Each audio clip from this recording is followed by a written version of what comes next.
உலகமே எதிர்பார்த்து கொண்டிருந்த உலகின் மிகப்பெரிய கொடூரமான ஜெஃப்ரி எப்ஸ்டெயின் என்று சொல்லக்கூடிய நபருக்கும் நம்முடைய இந்தியாவினுடைய பிரதமராக இருக்கக்கூடிய நரேந்திர மோடிக்கும் என்ன தொடர்பு என்பதை இன்றைக்கு அம்பலப்படுத்தி இருக்கிறார்கள் அமெரிக்க ஊடகங்கள்.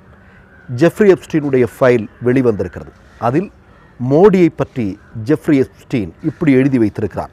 அதாவது, the Indian prime minister Modi took advice and danced and sang in Israel for the benefits of the US president. They had met a few weeks ago. It worked. நல்லா கேட்டுங்க.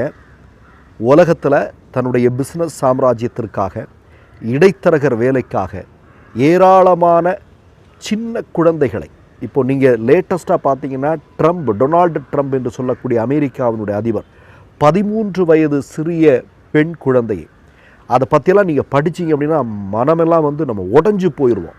அந்த அளவிற்கு கொடூரமான சம்பவங்கள் அரங்கேறுவதற்கு காரணமாக இருந்த புரோக்கராக இருந்த ஜெஃப்ரி எப்ஸ்டெயினுக்கும் மோடிக்கும் தொடர்பு. அந்த தொடர்பை அவர் சொல்லியிருக்கார். என்ன சொல்லியிருக்காருன்னா, ட்ரம்பினுடைய வேண்டுகோளுக்கு படி இஸ்ரேலுக்கு பிரதமர் மோடி சென்றிருக்கிறார் அப்படிங்கிற ஒரு விஷயத்தை அது எதற்காக சென்றாரோ அது நடந்திருக்கிறது அப்படிங்கிறதையும் அவர் வெளிப்படுத்தி இருக்கிறார்.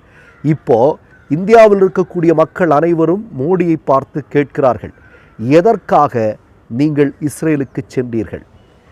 டொனால்டு ட்ரம்ப் சொன்னதனுடைய பேரில் நீங்கள் இஸ்ரேலுக்கு சென்றிருக்கிறீர்கள் அல்லவா? டொனால்டு ட்ரம்ப் சொன்னதை கேட்டுட்டு நீங்கள் அங்கே போய் என்ன பண்ணியிருக்கீங்க அப்படிங்கிறது எங்களுக்கு தெரிஞ்சாகணும், நீங்கள் சொல்லி ஆகணும் அப்படின்னு சொல்லியிருக்கிறாங்க. இப்போ நீங்கள் பார்த்தீங்க அப்படின்னா, வழக்கம் போல் பாஜக என்ன சொல்லியிருக்கு அப்படின்னா, இது ஒரு சாதாரணமான பிதட்டல், இஸ்ரேலுக்கு போனது அப்படிங்கிறது உண்மைதான், ஆனால் இதற்கு பின்னாடி வேறு எந்த உண்மையும் கிடையாது அப்படின்னு சொல்லியிருக்காரு. இதில் அவர் வெளிப்படுத்தி இருக்கக்கூடிய விஷயம் என்னென்னா, ட்ரம்புக்காக அவர் இஸ்ரேல் போகிறார் இல்லையா மோடி, அங்கே போன இடத்துல இஸ்ரேலில் போய் டான்ஸ் ஆடியிருக்கிறாரு, ட்ரம்புக்காக பாட்டு பாடியிருக்கிறாரு, இதையெல்லாம் செய்திருக்கிறார் அப்படிங்கிற தகவலும் இதில் வெளியாகி இருக்கிறது. உங்களுக்கு நல்லா தெரியும், ஜூலை 4 2017 அன்றைக்கு ட்ரம்ப் தான் அமெரிக்காவினுடைய அதிபராக இருக்கிறார். அது ஜூலை மாதம் 6 முதல் 7 வரைக்கும் இஸ்ரேலுக்கு மோடி சென்றார் என்பது எல்லா ஊடகங்களிலும் வெளிவந்த செய்தி. இப்போ இந்திய மக்கள் கேட்குறாங்க, எப்பா நீ 2014 ஆட்சி பொறுப்பில் வந்ததுலேருந்து இந்த 2026 வரைக்கும் அடிக்கடி வெளிநாடு போயிட்டே இருக்கிற இந்தியாவில் உட்காராம, அப்போ நீ எதுக்கப்பா போயிட்டுருக்கிற அப்படிங்கிற கேள்வி இதுக்காக தான் போயிட்டுருக்கிறியா அப்படிங்கிற மாதிரியான கேள்விகளை இந்திய மக்கள் இன்றைக்கு எழுப்ப துவங்கி இருக்கிறார்கள்.